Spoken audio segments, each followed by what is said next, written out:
morning, everybody, and welcome to the PTNX Daily Show. Christina Previtt here. I am lead faculty for clinical management of the fitness, athlete, pregnancy, and postpartum.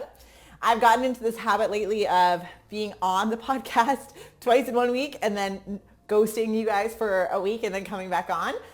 So today I'm switching gears from my Jerry PT hat and kind of talking a little bit about pregnancy and postpartum. So if you guys are interested, we run an 8-week online course that talks about all things about helping athletes stay active during their pregnancy, talking about labor and delivery, and then bringing that into the postpartum period and getting them to return to things like CrossFit and barbells. So if you guys are interested in joining, our next cohort starts the 13th of January. And so I hope you guys will consider jumping on board. Okay, so the more and more that I have worked with women as they transition through their pregnancy and into their postpartum period, and I've been working more with athletes as they're into this transition, the more that I have changed my communication style and where my subjective assessment goes. And so previously, I would say, tell me a little bit about your labor and delivery. And usually people would say if it was vaginal or cesarean, how long they were in labor for, and if they had any sort of perineal tearing.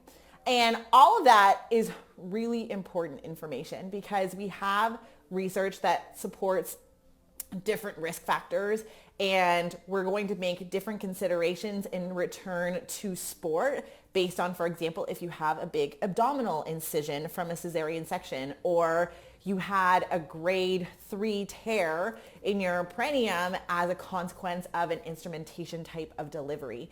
And so that information is extremely important. And I'm not saying that that's something that we need to change, but one of the things that I have noticed a lot is that there is so much more than those facts in a birth story, and it really does set up mindset going into return to exercise. And what do I mean by that? So when we're thinking about labor and delivery, oftentimes I like to get my female athletes to try to convey to me what their birth story meant to them and what emotional response they had to their birth story.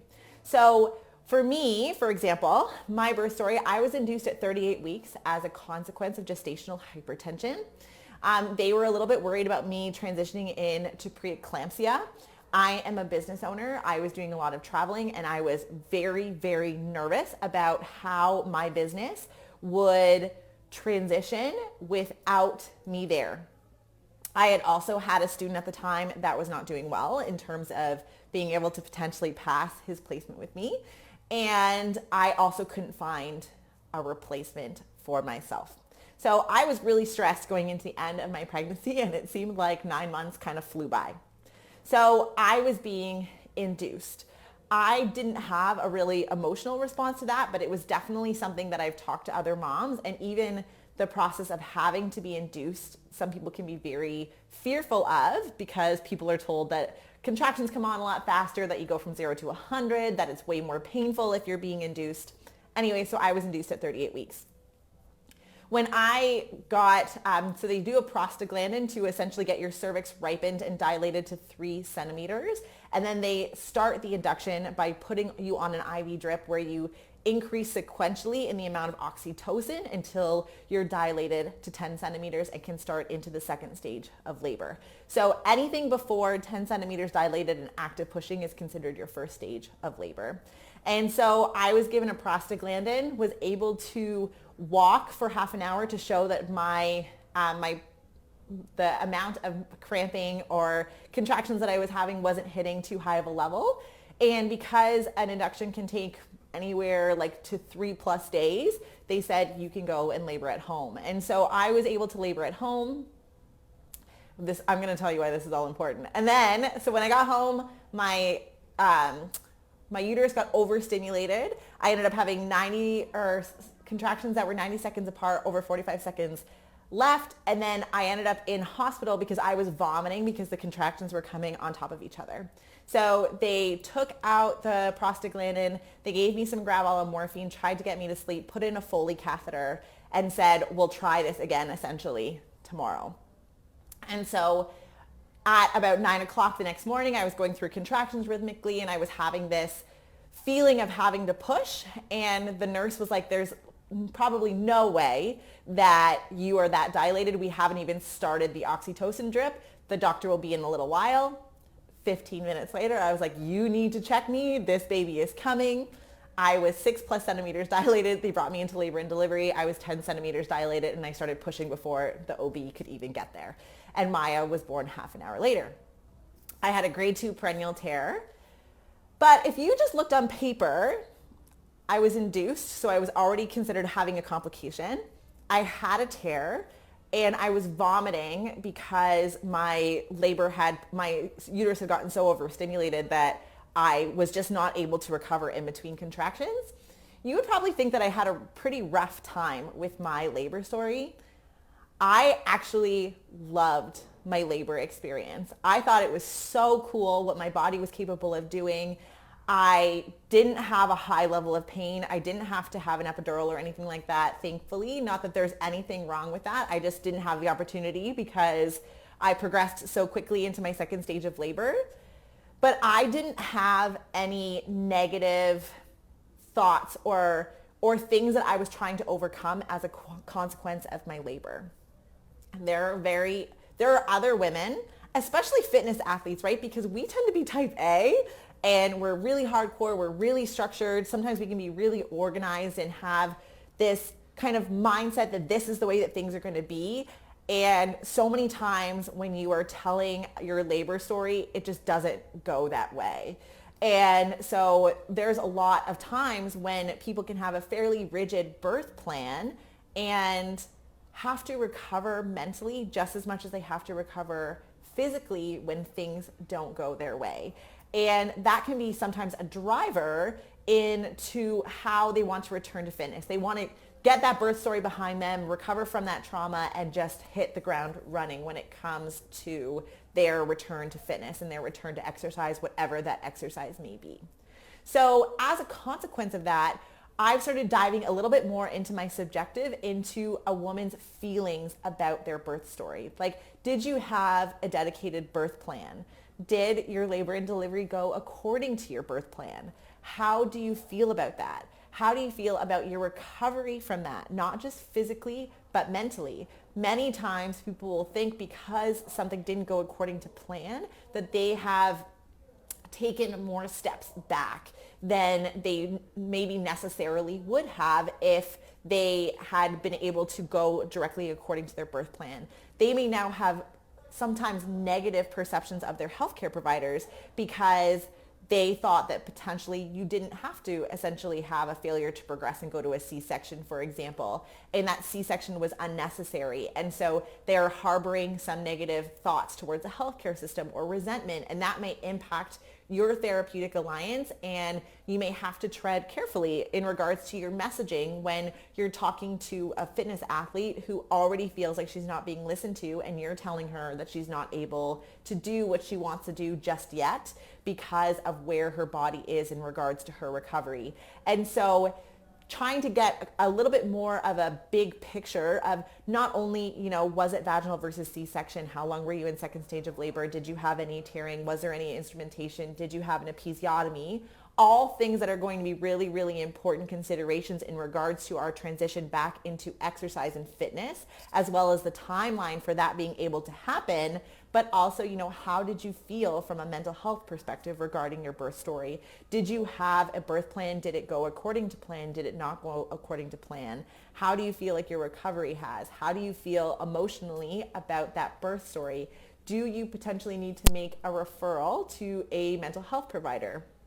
I have talked to personal trainers who thought that their birth plan was going to go one way and then it didn't. They had an episiotomy that they didn't consent for, and I made the suggestion about going to see a counselor to get through that because she was harboring a lot of resentment and it was contributing a little bit to this hypervigilance pelvic pain that was healing well, but psychologically she wasn't healing well from the fact that that episiotomy happened in the first place.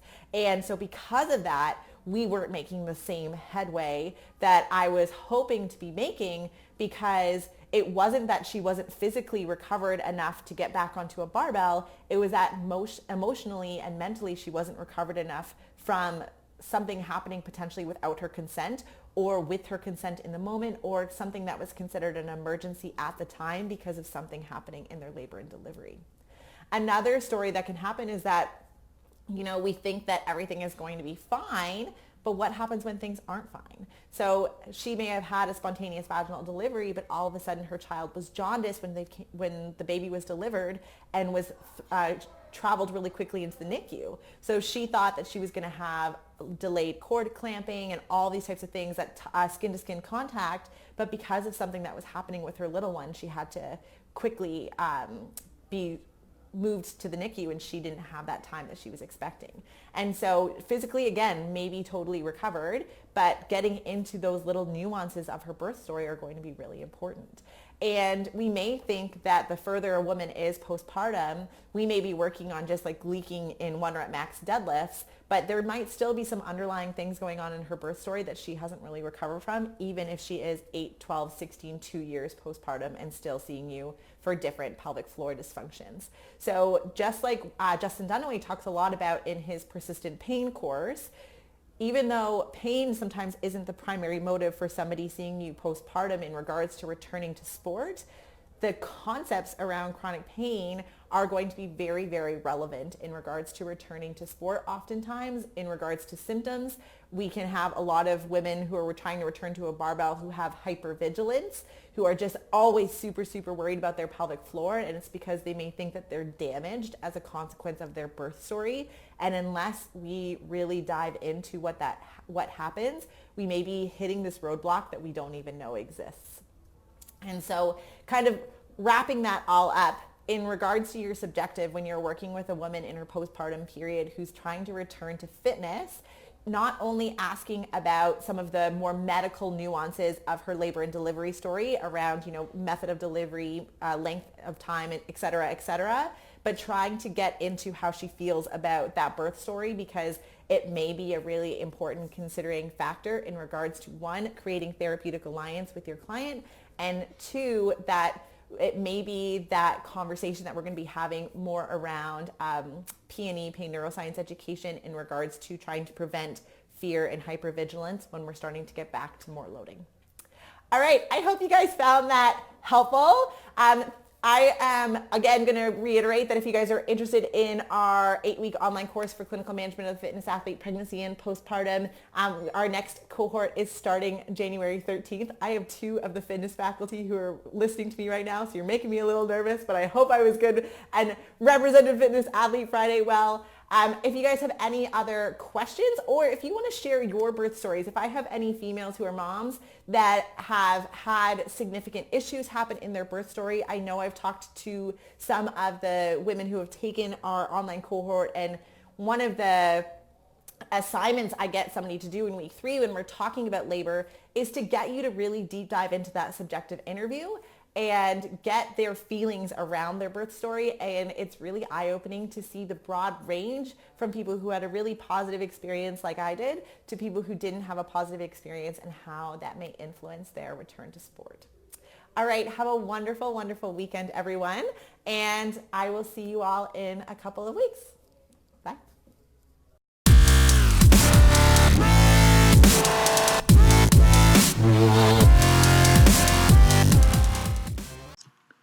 Hey, thanks for tuning in to the PT on Ice Daily Show. If you enjoyed this content, head on over to iTunes and leave us a review. And be sure to check us out on Facebook and Instagram at the Institute of Clinical Excellence.